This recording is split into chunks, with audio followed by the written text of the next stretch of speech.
बिस्मिल्लाहिर्रहमानिर्रहीम। अस्सलाम वालेकुम व्यूअर्स, उम्मीद करती हूँ अल्लाह के फजल करम से आप सब लोग ठीक ठाक होंगे। आज हम बना रहे हैं बैंगन का भरता। तो चलते हैं, हम अपनी रेसिपी स्टार्ट करते हैं। तो सबसे पहले तो मैंने बैंगनों को जो है ना आग में सेक दिए और इसका छिलका बिल्कुल रिमूव कर दिया। 1 कप मैंने प्याज ले लिए, 1 कप मैंने टमाटर ले लिए, अदरक लहसुन का पेस्ट लिए, ग्रीन चिली के साथ नमक लिए और वेजिटेबल मसाला 1 चम्मच भर। सबसे पहले हमने एक कढ़ाई में ऑयल को गरम कर लिया। 1 कप ऑयल मैंने लिए है। इसमें प्याज को जो बारीक चॉप की हुई है वो डाल देंगे और इसको अच्छे से हम मिक्स करते जाएंगे और उनको लाइट ब्राउन करना है, बहुत डार्क ब्राउन नहीं करना है, क्योंकि आपको पता है ज़्यादा डार्क ब्राउन करने से भी जो सालन वगैरह होता है उसका कलर भी डार्क हो जाता है। तो बस इतना ही ब्राउन करना है। 1 चम्मच भर के हम इसमें लहसुन अदरक और जो ग्रीन चिली का पेस्ट है वो शामिल कर दिया। सिर्फ 1 से 2 सेकंड के लिए इसको भून लेना है। अब इसमें हम अपने जो टमाटर जो हम लोगों ने काट के रखे हैं वो 1 कप शामिल कर देंगे और इसको भी हम अच्छे से पका लेंगे। कहीं मिक्स कर लेना है, अच्छे से नरम कर लेना है। इसको चम्मच चलाते जाएंगे साथ साथ में।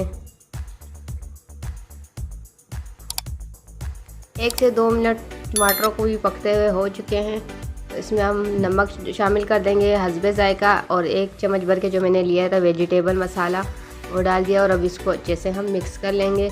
इसमें भी चम्मच 1 से 2 मिनट तक चलाते रहेंगे ताकि जो मसाले वगैरह हैं वो हमारे नीचे नहीं लगें। तो 1 से 2 मिनट हो चुके हैं। टमाटर हमारे काफ़ी हद तक गल चुके हैं। तो अभी जो हम लोगों ने बैंगन जो लिया था उसको हम लोगों ने बारीक चॉप कर दिए। बहुत ज़्यादा मैंने बारीक चॉप नहीं किया इसको, बस मैंने हल्का हल्का चॉप किया है। अगर आप चाहें तो इसको बिल्कुल बारीक मैश कर सकते हैं। तो इसको भी हम अच्छे से मिक्स कर देंगे। बहुत ज़्यादा मैश मुझे नहीं पसंद, इस वजह से मैंने ज़्यादा मैश नहीं किए। आपकी मर्ज़ी, आप बहुत ज़्यादा मैश करना चाहें तो उसको बहुत ज़्यादा मैश भी कर सकते हैं। तो 1 से 2 मिनट इसको ढक दिया था हम लोगों ने। देखे ऑयल इसका ऊपर आने लग चुका है। तो हम इसको फिर से चम्मच चला देंगे, इसको अच्छे से मिक्स कर लेंगे और तकरीबन अभी हम इसको 5 मिनट के लिए ढकेंगे ताकि जो इसमें सारे मसालों वगैरह का फ्लेवर चला जाए। तो 5 मिनट हो चुके हैं।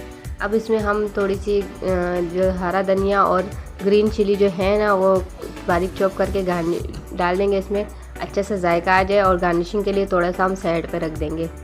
तो इसको हम फिर से ढक देंगे 1 से 2 मिनट के लिए ताकि इसमें जो ग्रीन चिली हमने भी शामिल की है और ये हरा धनिया इसका जो है ना अच्छा सा फ्लेवर चला जाए।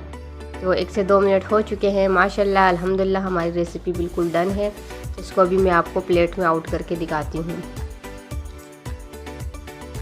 इस तरह हम इसको भी प्लेट में निकाल देंगे। अगर किसी को बैंगन पसंद नहीं हो तो इस तरह भरता बना के ट्राई करें, बहुत ही मज़ेदार रेसिपी बनती है। बहुत ही सिंपल तरीके से और आसान तरीके से मैंने आप लोगों को बनाना सिखाई है। अगर आपको मेरी रेसिपी अच्छी लगी है तो प्लीज़ इसे लाइक और शेयर करें। फिर मिलेंगे एक नई रेसिपी के साथ, तब तक के लिए मुझे इजाज़त दीजिए। अल्लाह हाफिज़।